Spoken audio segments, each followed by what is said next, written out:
Welcome back to एक study point. Friends, जैसे कि आपको पता ही है, हम बात कर रहे हैं BA final year political science. अगर आपके पास में भी बीए फाइनल ईयर में पॉलिटिकल साइंस है तो आपके पास में एक पेपर होगा जिसका नाम है पब्लिक एडमिनिस्ट्रेशन, मींस लोक प्रशासन। लोक प्रशासन को पढ़ना हमारे लिए बहुत ही ज़्यादा इम्पोर्टेंट हो जाता है, या फिर आप किसी भी कम्पिटिटिव एग्ज़ाम की तैयारी कर रहे हैं। अगर हम बात करें भैया कि बीए जो फाइनल ईयर के जो स्टूडेंट्स हैं, यूनिट 2 में आज हम बात कर रहे हैं। यूनिट 2 से आज हम 160 से भी ज़्यादा इम्पोर्टेंट क्वेश्चन को डिस्कस करेंगे। और मैं आपको बता दूं, यूनिट 2 का जो वेटेज है, टोटल इसमें 4 यूनिट है, 1 2 3 4। सबसे ज़्यादा जो वेटेज है वो यूनिट 2 का ही है। इसमें से आपको 30 क्वेश्चंस अप्रोक्स पूछे जाते हैं और मैं आज आपको 160 इम्पोर्टेंट क्वेश्चन कराऊंगा।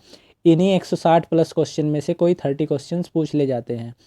और आपको मैं बता दूं, कम से कम इन 160 में से 25 क्वेश्चंस हर बार रिपीट होते हैं। मतलब जो क्वेश्चन बिल्कुल डिक्टो क्वेश्चंस पूछे जाते हैं, कुछ भी एक एक वर्ड सेम रहता है। तो चलिए अब हम बात करते हैं अपने पहले इम्पोर्टेंट क्वेश्चन के बारे में।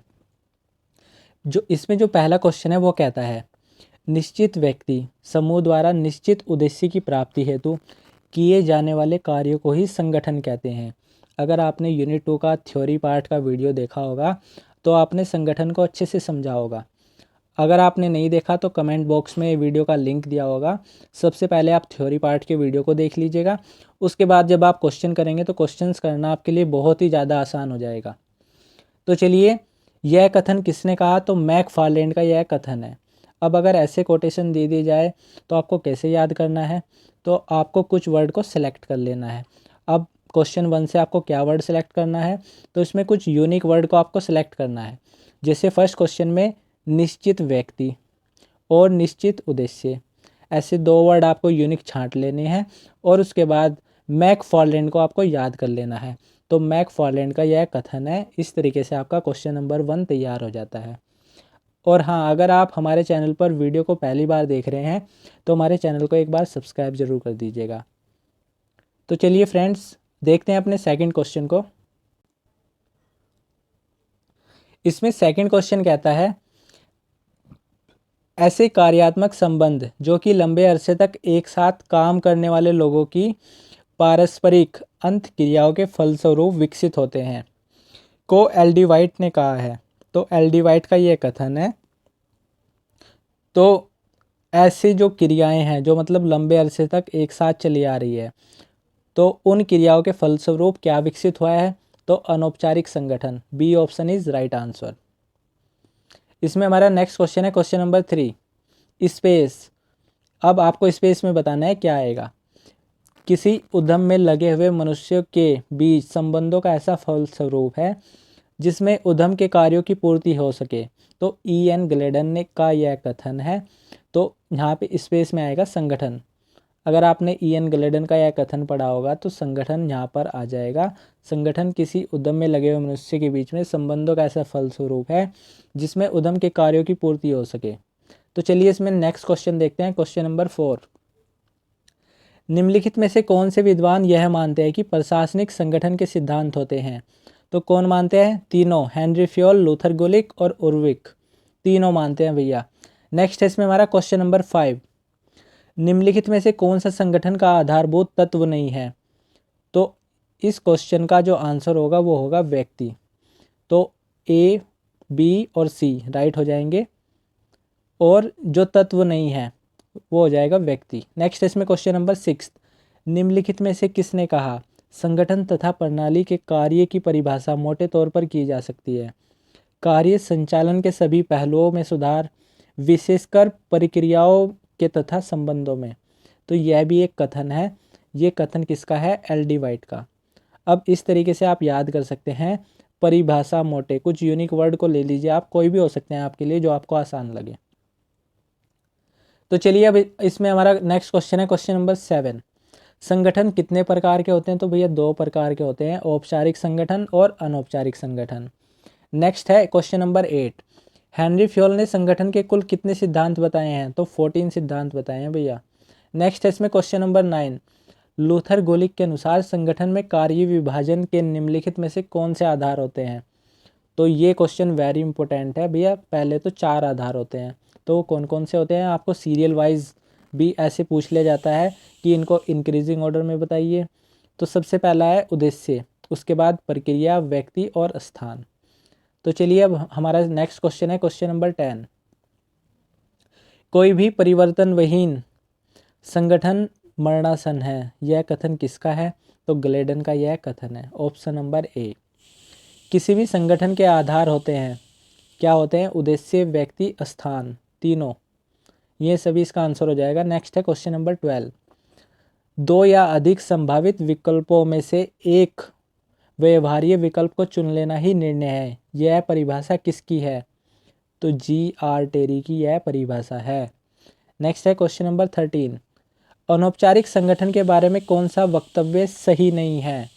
तो सी ऑप्शन बिल्कुल भी सही नहीं है। नेक्स्ट है इसमें क्वेश्चन नंबर 14।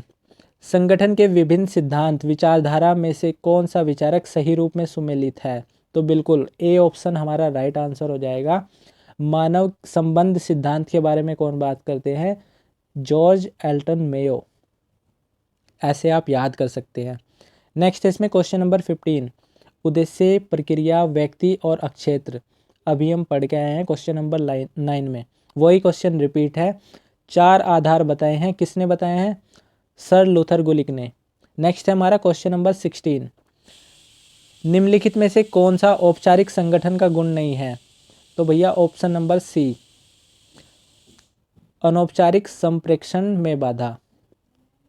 इसमें हमारा नेक्स्ट क्वेश्चन है क्वेश्चन नंबर 17। कहता है संगठन के सिद्धांतों के संबंध में निम्नलिखित में से कौन सा सत्य है? यह मात्र कहावतें है, बिल्कुल गलत है। ये सार्वभौमिक सत्य वैज्ञानिक सिद्धांत है, बिल्कुल गलत है। सी ऑप्शन, ऐसे सत्य हैं जो सिद्ध मान लिए गए हैं और जिन पर विश्वास किया जा सकता है। किसके बारे में सही है? संगठन के सिद्धांतों के बारे में। तो नेक्स्ट क्वेश्चन है क्वेश्चन नंबर 18। लूथर गुलिक ने संगठन के कितने सिद्धांत प्रतिपादित किए हैं? तो भैया 7 दिन होते हैं एक हफ्ते में, ऐसे याद कर सकते हैं लूथर गुलिक से। नेक्स्ट है क्वेश्चन नंबर 19। संगठन का प्रथम सिद्धांत समन्वय है। समन्वय आपको पता है कोऑर्डिनेशन को बोलते हैं, तो हेनरी फ्योल का यह कथन है। नेक्स्ट है क्वेश्चन नंबर 20। निम्नलिखित में से कौन सी अनौपचारिक संगठन की विशेषता है? तो हम बात कर रहे हैं अनौपचारिक संगठन की।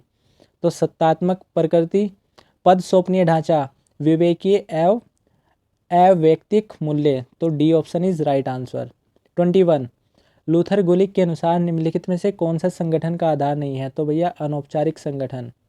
नेक्स्ट है इसमें अनौपचारिक संगठन की विशेषताएं हैं, तो ये सभी। नेक्स्ट है इसमें 23। संगठन और प्रणाली के कार्य हैं, तो भैया डी ऑप्शन, सारे कार्य किसके हैं? संगठन और प्रणाली के हैं। नेक्स्ट इसमें 24। संगठन में सोपानों की संख्या निम्नलिखित सिद्धांत से निर्धारित होती है, तो किससे होती है? नियंत्रण का विस्तार अक्षेत्र। D option is right answer. 25।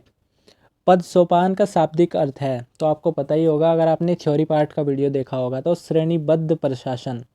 श्रेणीबद्ध मतलब सभी को अपनी अपनी श्रेणी में बांट देना, इसको ही पद सोपान बोलते हैं। क्वेश्चन नंबर 26 कहता है निम्नतर पर उच्चतर का शासन अथवा नियंत्रण से अभिप्राय है? तो भैया पद सोपान। मीन्स अगर आपने पद सोपान को पढ़ा होगा, थ्योरी पार्ट को देखा होगा, तो वहाँ पर अच्छे से एक्सप्लेन किया है। 27। किसने कहा संप्रेषण का मूल समान विषयों पर मस्तिष्कों में मेल स्थापित करना है? तो यह कथन किसका है? तो टीड का यह कथन है। नेक्स्ट देखते हैं इसमें हमारा क्वेश्चन नंबर 28।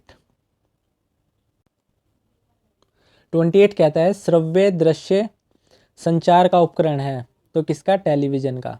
नेक्स्ट है इसमें प्रशासकीय कार्यों पर न्यायिक नियंत्रण के सिद्धांत का प्रतिपादन कौन करता है? तो कौन करता है भैया? कानून का शासन।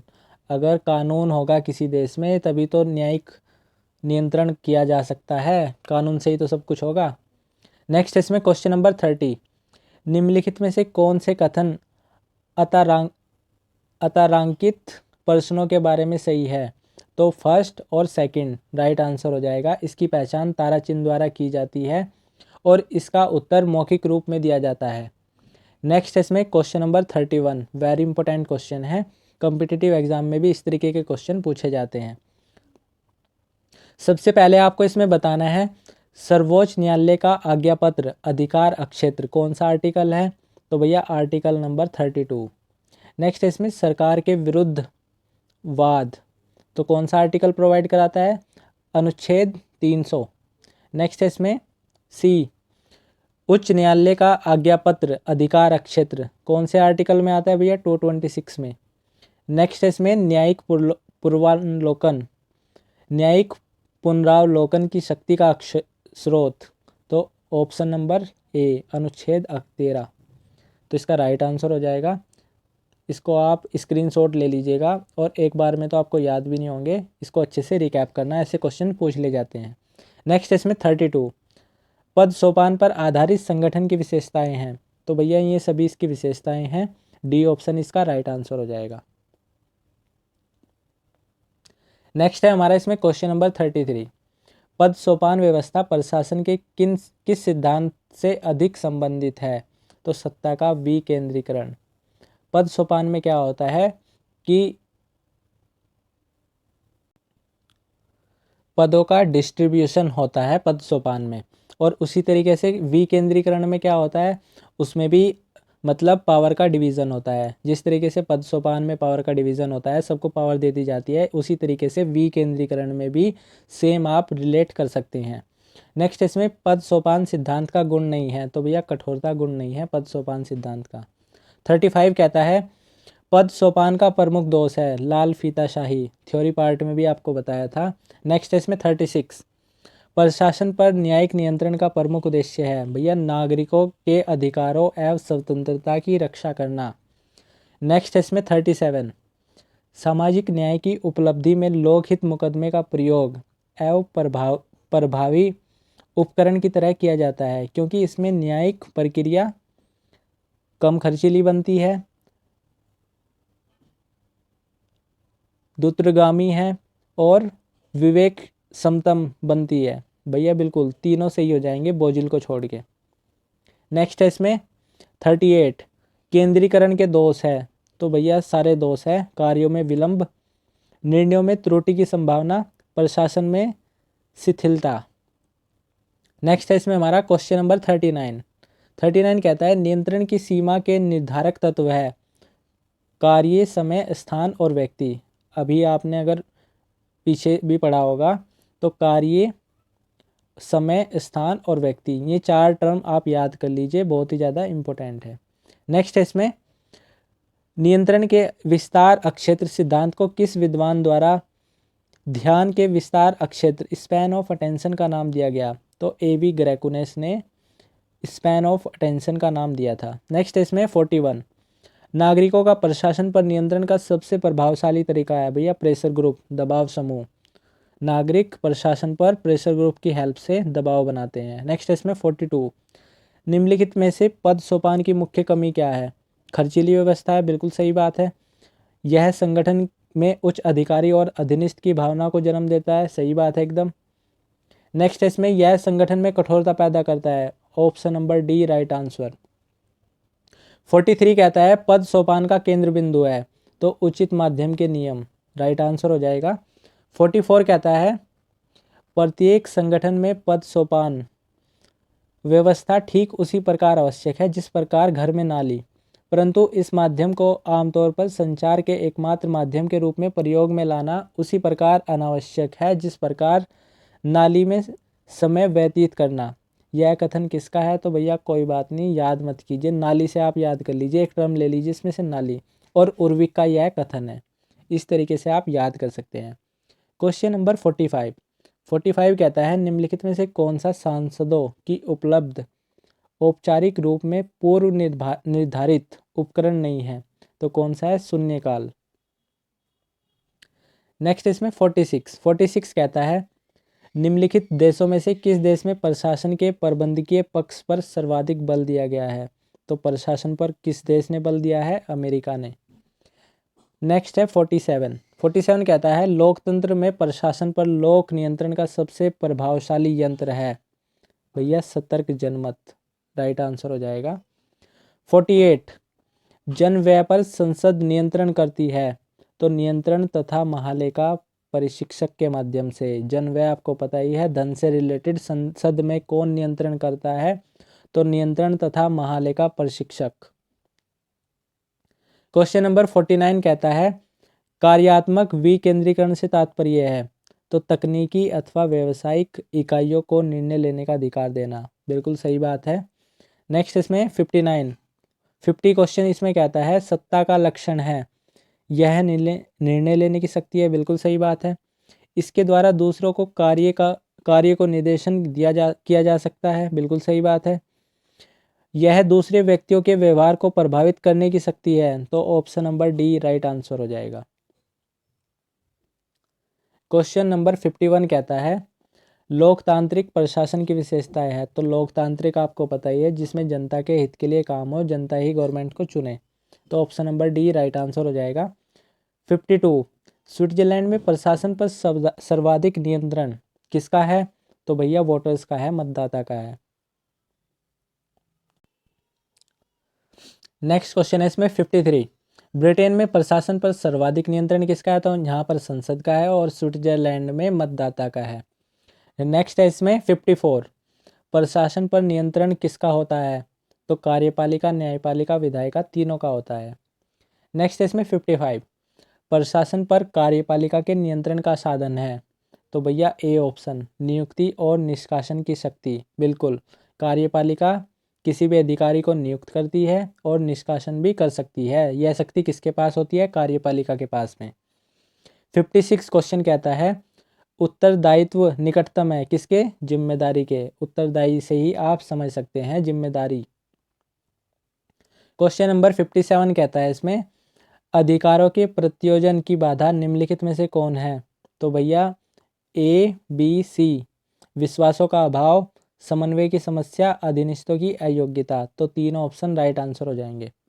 विपक्ष को संसद में कार्यपालिका और प्रशासन की आलोचना का अवसर मिलता है, तो भैया काम रोको प्रस्ताव द्वारा, अविश्वास प्रस्ताव द्वारा और निंदा प्रस्ताव द्वारा, तो भैया तीनों D option is right answer. 59 कहता है प्रशासन को नियंत्रित करने वाली भारतीय संसद की प्रमुख समितियां हैं, तो भैया लोक लेखा समिति, आश्वासन समिति, प्राकलन समिति, प्राकलन को ही अनुमान समिति भी बोलते हैं, तो D option is right answer.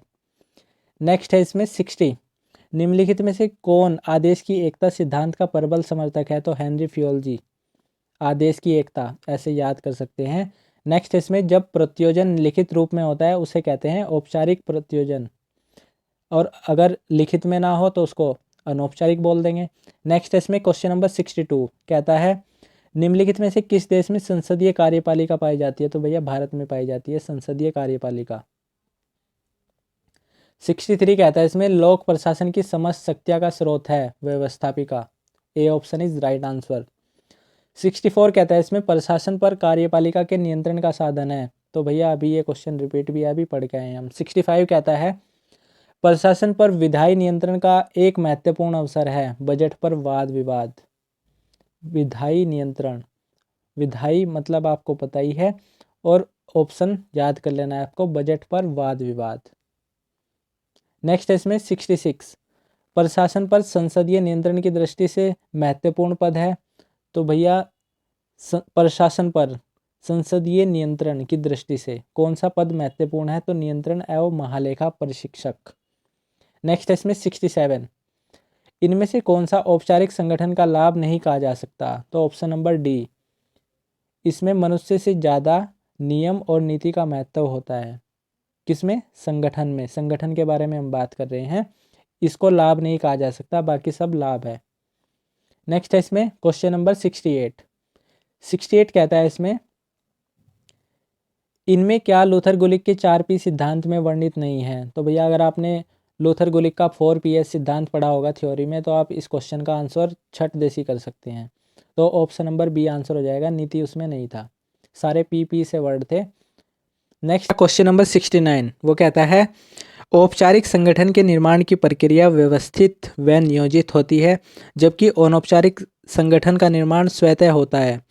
यह कथन हमें क्या निष्कर्ष निकालना चाहिए, तो क्या निकालेंगे, तो यह डिफरेंस बताता है औपचारिक और अनौपचारिक संगठन में, option number C right answer. 70 कहता है प्रशासन पर संसदीय नियंत्रण कब संसदीय हस्तक्षेप बन जाता है? तो कब बन जाता है? तो D option is right answer. Next है इसमें 71। भारत में अधिकांश राज्यों में निम्नलिखित संस्था कार्यरत है, तो कौन सी कार्यरत है? लोकायुक्त।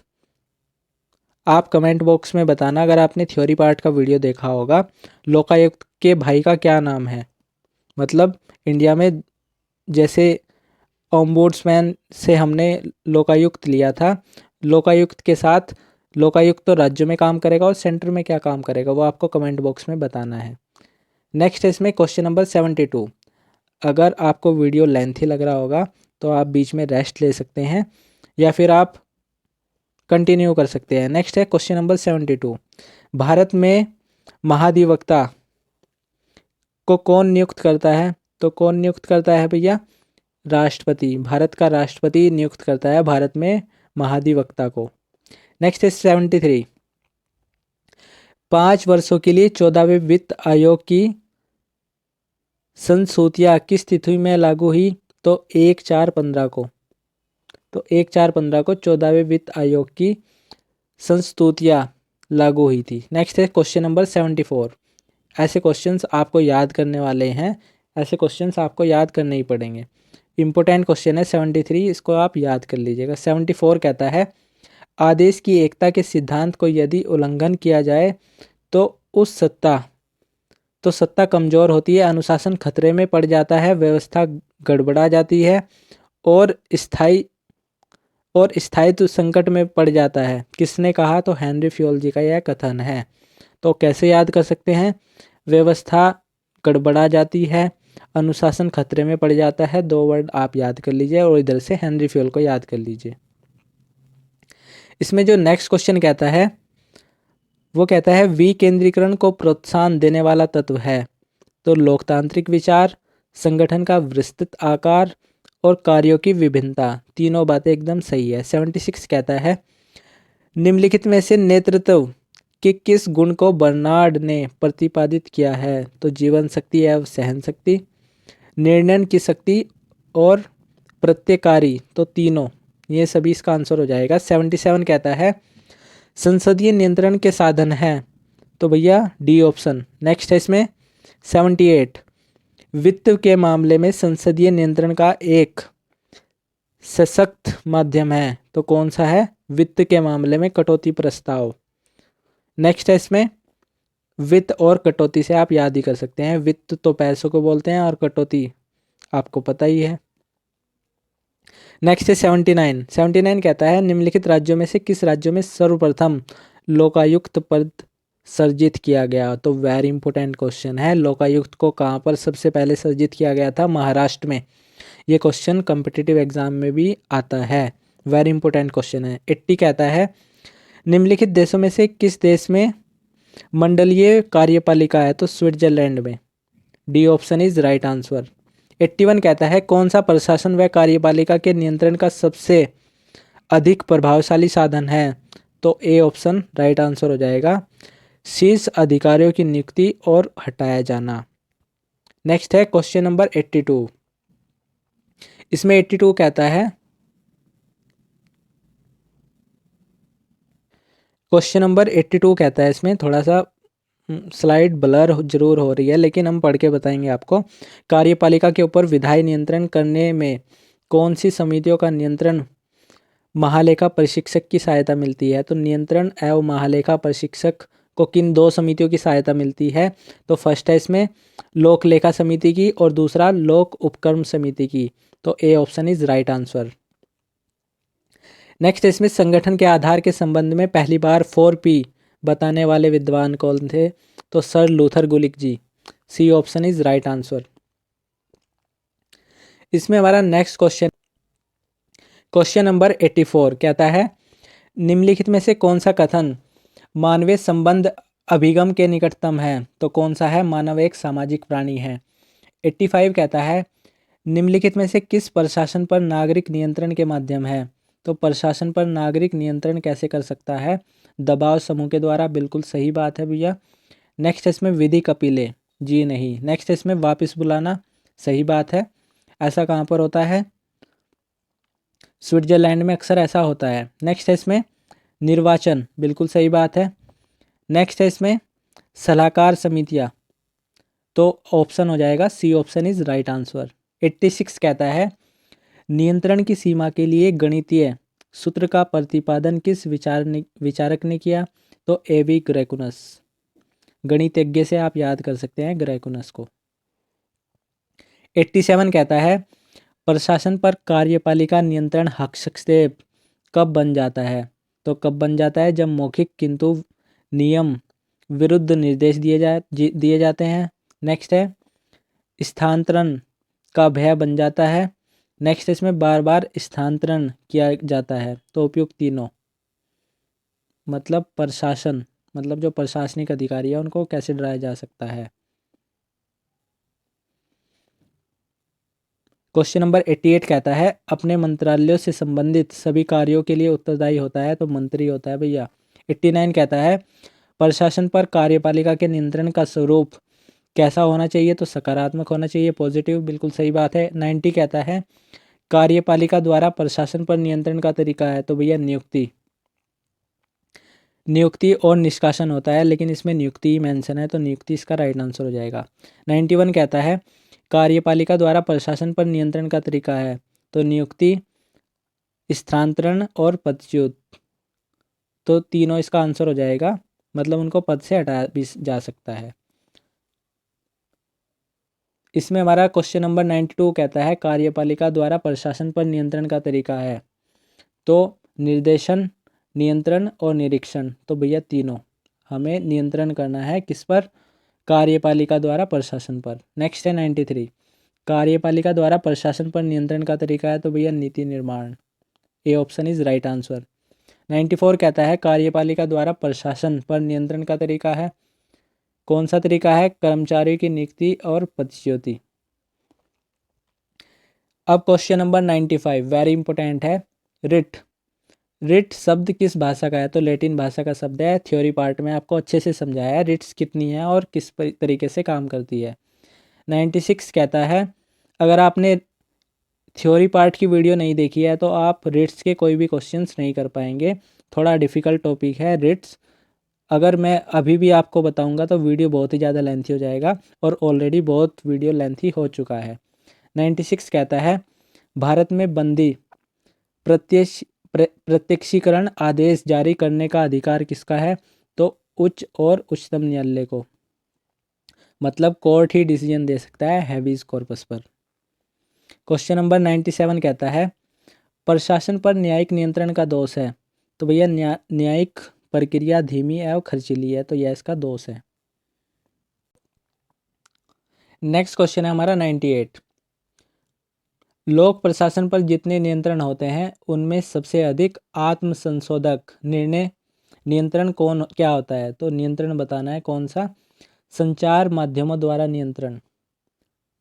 नेक्स्ट है इसमें 99 निम्नलिखित में से कौन सा कथन भारत के महान न्यायवादी के संबंध में सत्य है? तो कौन सा कथन सत्य है? तो वह भारत का उच्चतम विधि अधिकारी होता है, केवल यही सत्य है। सेकंड ऑप्शन गलत हो जाएगा। नेक्स्ट है इसमें 100 पद सोपान को स्केलर प्रक्रिया का नाम किसने दिया? तो किसने दिया भैया? मोनी एव रेले ने। अगर आपने थ्योरी पार्ट का देखा होगा तो पद सोपान को स्केलर प्रोसेस भी बोलते हैं। नेक्स्ट है इसमें, तो फ्रेंड्स 100 क्वेश्चंस हमने कंप्लीट कर दिए हैं, तो एक लाइक ज़रूर कर दीजिएगा वीडियो पर। 101 कहता है डेविस कीथ के अनुसार निम्नलिखित में से कौन सा एक नेतृत्व का आवश्यक गुण है? तो कौन सा है? बुद्धिमत्ता, या फिर सामाजिक परिपक्वता, या फिर मानवीय संबंध दृष्टिकोण, तो ये सभी। D option is right answer. इसमें जो नेक्स्ट क्वेश्चन है 102 निम्नलिखित में से कौन सा नेतृत्व दीर्घकाल के लिए सर्वश्रेष्ठ है? तो भैया लोकतांत्रिक। नेक्स्ट इसमें 103 निम्नलिखित में से किसका औपचारिक रूप से प्रशासन पर कार्यकारी नियंत्रण नहीं है? तो भैया व्यावसायिक नैतिकता पर। नेक्स्ट है इसमें 104 निम्नलिखित में से क्या शून्यकाल चर्चा के संबंध में सही है? तो क्या सही है भैया? यह किसी व्यक्तिगत मंत्री की ओर से निर्देशित होता है, तो भैया बिल्कुल गलत बात है। ऑप्शन नंबर सेकंड इसके अंतर्गत सार्वजनिक महत्व के मामलों पर उठाए जाने वाले प्रश्न आते हैं। तो भैया एकदम सही बात है, जनता के हित में सवाल पूछे जाते हैं भैया, उठाए जाते हैं। नेक्स्ट है 105। किसी भी स्तर पर यदि वरिष्ठता को पूर्ण निश्चित करने वाला घटक मान लिया जाता है तो वह बहुत खतरनाक मार्गदर्शन है। तो यह कथन किसका है? तो भैया एल.डी. वाइट का यह कथन है। 106। सन्ने में शून्य काल का समय है। तो भैया 12 से 1 बजे। कॉम्पिटिटिव एग्जाम में भी पूछा जाता है, वेरी इंपॉर्टेंट क्वेश्चन। 107 कहता है भारत में प्रशासन पर न्यायिक नियंत्रण का साधन है। तो भैया खर्चीला भी है, जटिल भी है, विलंबकारी भी है, तो तीनों आंसर हो जाएगा। 108। भारत में प्रशासन पर न्यायिक नियंत्रण का साधन है। तो भैया न्यायिक पुनरीक्षण इसका आंसर हो जाएगा ए ऑप्शन।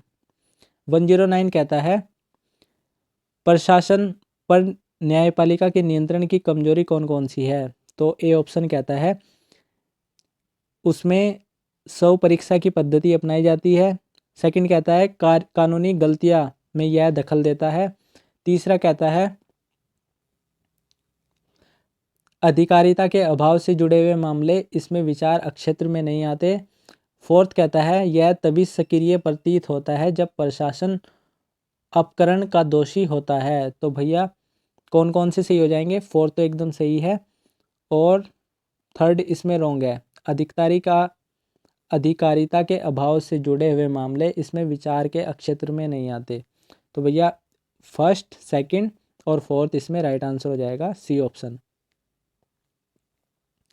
नेक्स्ट है इसमें हमारा 110 कहता है कौन सा प्रशासन पर कार्यपालिका के नियंत्रण का सबसे अधिक प्रभावशाली साधन है? तो शीर्ष अधिकारियों की नियुक्ति और हटाया जाना। नेक्स्ट है 111। इस लेख द्वारा कोई व्यक्ति यदि गैरकानूनी रूप से किसी पद या अधिकार का प्रयोग करता है तो न्यायालय में उसे ऐसा करने से रोक दिया जाता है। तो भैया रिट्स के थ्रू, अधिकार परीक्षा, क्यो वारंटो। नेक्स्ट इसमें 112। यह लेख पद्मादेश तथा प्रतिषेध के गुणों का मिश्रण है। तो भैया उत्प्रेक्षण, A option is right answer. 113 कहता है यह कार्यपालिका के अधिकारों को किसी विशेष कार्यों से रोकने के लिए दिया जाता है। तो भैया निषेधाज्ञा।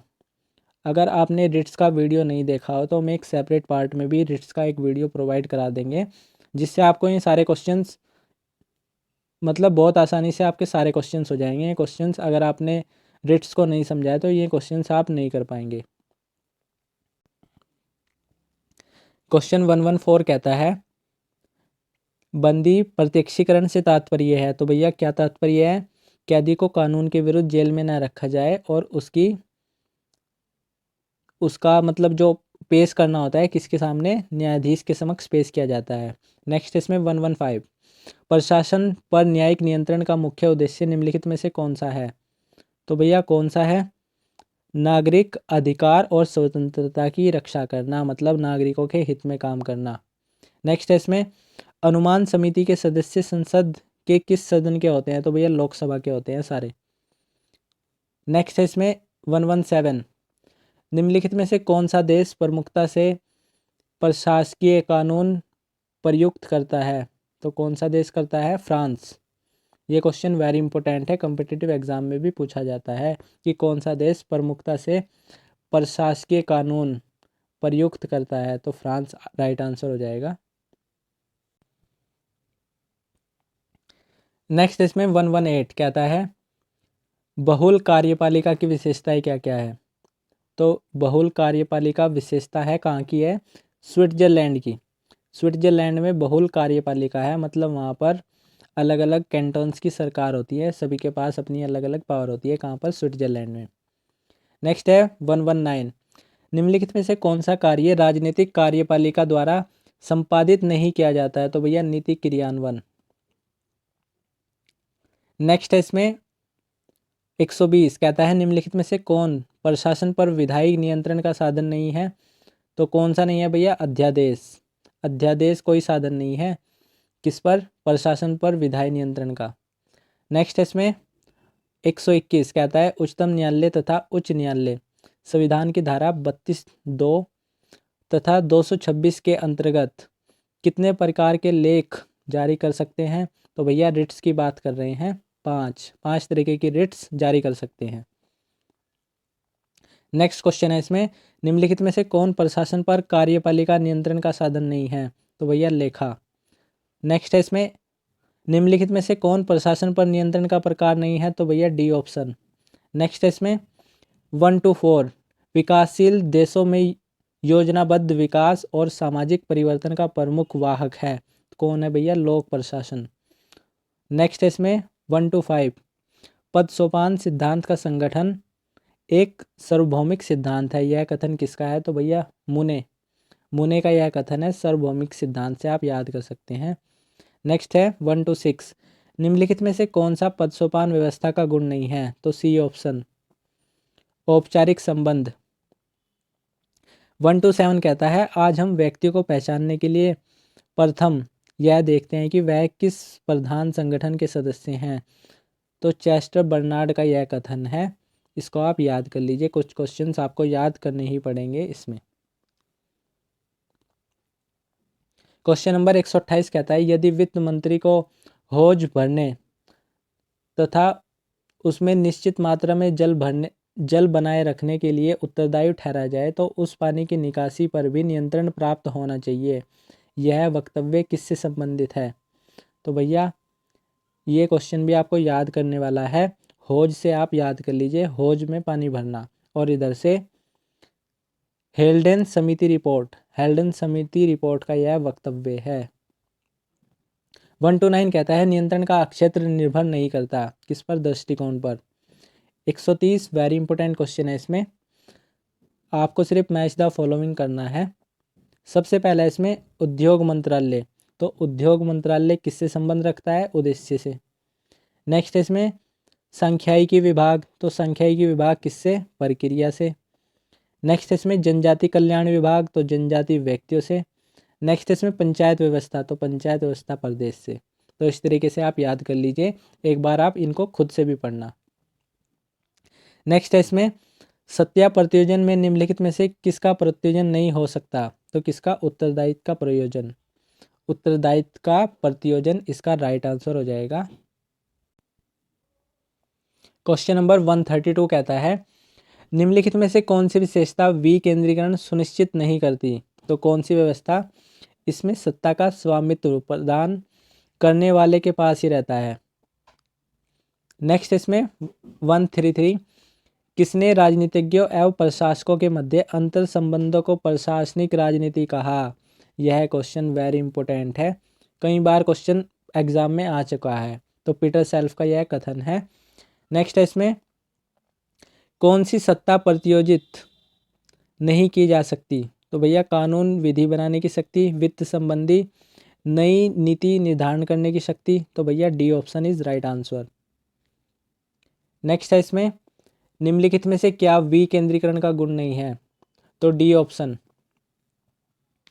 ये सभी। इसमें प्रशासन में लचीलापन, ये भी दोष है इसका।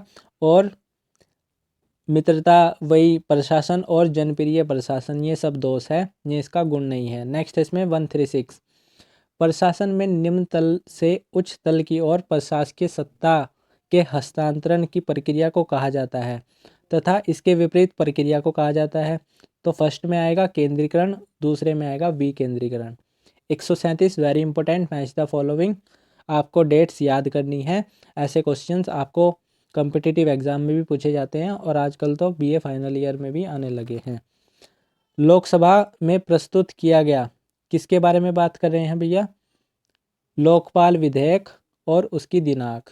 तो इस तरीके से आपको बताना है। तो लोकसभा में कब प्रस्तुत किया गया था? 4 अगस्त 2011 को। फिर लोकसभा में पुनः प्रस्तुत कब किया गया था? तो 22 दिसंबर 2011 को। उसके बाद लोकसभा द्वारा पारित किया गया 18 दिसंबर 2013 को। उसके बाद राज्यसभा ने एक दिन पहले उसको पारित कर दिया था 17 दिसंबर 2013 को। इस तरीके से आप याद कर सकते हैं। इसका आप स्क्रीनशॉट भी ले लीजिएगा और एक बार खुद से भी देखना ताकि अच्छे से आपको याद हो जाए। भारत में न्याय विभाग के संगठन का आधार है, तो भैया बी ऑप्शन, प्रक्रिया। 139 कहता है एक औपचारिक संगठन मुख्य किससे संबंधित होता है? तो भैया उद्यमों का लाभ। औपचारिक संगठन किसके लाभ के लिए काम करता है? तो भैया उद्यमों को लाभ पहुंचाने के लिए काम करता है। क्वेश्चन नंबर 140 कहता है प्रशासनिक सुधार आयोग 1966 ने भारत में लोकपाल की निम्नलिखित में से किन देशों में ओम्बुड्समैन की तरह अनुशंसा की? तो ए ऑप्शन स्विट्जरलैंड को छोड़ के बाकी सभी होंगे, नॉर्वे, फिनलैंड और डेनमार्क। तो तीनों ऑप्शन इसके राइट आंसर हो जाएंगे। नेक्स्ट है 141 कहता है नागरिकों के अधिकारों की रक्षा के लिए ओम्बुड्समैन का पद सर्वप्रथम कहाँ स्थापित किया गया? तो स्वीडन से हमने ये लिया था, मतलब सबसे पहले स्वीडन में ही ओम्बुड्समैन को देखा गया था। उसके बाद 142 निम्नलिखित में से कौन सा लक्षण औपचारिक संगठन का नहीं है? तो कौन सा नहीं है? सामाजिक संबंध। नेक्स्ट है इसमें 143 एक व्यक्ति एक स्वामी की अवधारणा किससे संबंधित है? तो भैया आदेश की एकता, एक ही आदमी आदेश देगा, उसकी बाकी सब फॉलो करेंगे इसको। 144 कहता है लोक कल्याणकारी राज्य की अवधारणा का प्रादुर्भाव हुआ तो कब हुआ? 19 शताब्दी में। नेक्स्ट है 145 यदि एक विभाग कई कार्य करता है तो वे तकनीकी प्रकार के हैं और वहाँ अधिक वांछनीय है। क्या है? विकेंद्रीकरण। नेक्स्ट है इसमें पद सोपान का प्रमुख दोष है कार्यों में विलंब। बिल्कुल सही बात है। इसमें 147 कहता है प्रशासकीय कार्यों पर न्यायिक नियंत्रण के सिद्धांत का प्रतिपादन करता है। कौन करता है भैया? कानून का शासन। क्वेश्चन रिपीट है। नेक्स्ट है 148 भारत में लोकपाल व लोकायुक्त की स्थापना किसकी सिफारिश पर हुई? Very important question. प्रशासनिक सुधार आयोग द्वारा। 149 कहता है भारत में कलेक्टर के पद का सृजन किसने किया? तो वॉरेन हेस्टिंग्स।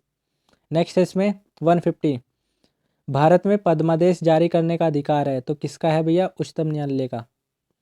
नेक्स्ट है इसमें 151 निम्नलिखित देशों में से किस देश में प्रशासन के प्रबंधकीय पक्ष पर सर्वाधिक बल दिया गया? तो किस पर? अमेरिका में। तो C option is right answer. 152 सदन में शून्यकाल का समय है तो भैया शून्यकाल का समय कितना है?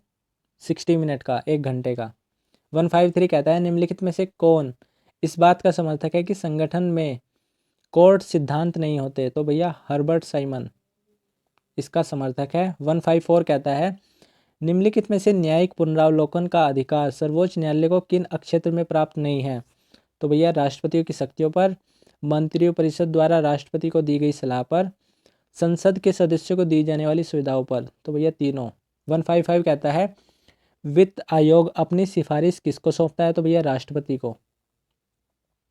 नेक्स्ट है निम्नलिखित में से कौन सा कथन सत्य है? तो भैया संघ तथा राज्यों की सेवाओं में नियुक्तियों के लिए परीक्षाओं का आयोजन करना लोक सेवा आयोग का प्रमुख कार्य है। बिल्कुल सही बात है। ए ऑप्शन राइट आंसर हो जाएगा। संघ लोक सेवा आयोग में 5 सदस्य तथा एक अध्यक्ष होता है। बिल्कुल गलत बात है। संघ लोक सेवा आयोग के अध्यक्ष को प्रधानमंत्री द्वारा हटाया जाता है। गलत बात है भैया। नेक्स्ट है संघ लोक सेवा आयोग के सदस्यों के वेतन और भत्तों का भुगतान भारत सरकार की संचित निधि से किया जाता है। बिल्कुल सही बात है। तो ए और 4 first and fourth right answer हो जाएंगे। इसमें जो नेक्स्ट क्वेश्चन है 157 अंतर्राज्यीय परिषद का अध्यक्ष कौन होता है? तो भैया प्रधानमंत्री। भारत में वित्त मंत्री कौन है? तो भैया जो भी करंट टाइम पे होगा आप बता दीजिएगा। नेक्स्ट है इसमें निम्नलिखित में से कौन सा कार्य गृह मंत्रालय का नहीं है? तो कौन सा है? सीमा क्षेत्र में विकास संसाधनों का समन्वय करना। यह किसका काम नहीं है? गृह मंत्री का ये काम नहीं है, गृह मंत्रालय का। तो फ्रेंड्स 160 पर पहुंच गए हैं। कौन सा वित्त मंत्रालय का विभाग नहीं है? तो भैया वाणिज्य विभाग नहीं है। नेक्स्ट है इसमें सरकार द्वारा प्रस्तुत किसी बिल में कर संबंधी प्रस्ताव सम्मिलित होते हैं? तो भैया वित्त विधेयक के द्वारा। नेक्स्ट है इसमें 162 कहता है निम्नलिखित में से भर्ती के लिए साक्षात्कार विधि प्रथम बार कहाँ प्रयुक्त की गई? तो भैया ब्रिटेन में। साक्षात्कार आपको पता ही होगा, इंटरव्यू को बोलते हैं। इसमें हमारा नेक्स्ट है 163 निम्नलिखित में से पद सोपान का मुख्य दोष क्या है? तो यह खर्चीली व्यवस्था है, यह संगठन में उच्च अधिकारियों और अधीनस्थ की भावना पैदा करती है। रिपीट क्वेश्चन है, D option is right answer. वित्त मामलों में राज्यसभा का अधिकार है, तो भैया अति सीमित है। नेक्स्ट है इसमें 165, केंद्र तथा राज्यों में वित्त संबंधों के निर्धारण में संबंधित आयोग है, तो कौन सा है भैया, वित्त आयोग। नेक्स्ट है 166, यदि व्यवस्थापिका द्वारा निर्मित कानून संविधान की भावना के विरुद्ध है तो वह अवैध घोषित करने का अधिकार किसका है, तो भैया न्यायपालिका का है। तो इस तरीके से फ्रेंड हमने टोटल आज 166 क्वेश्चंस को कंप्लीट किया है।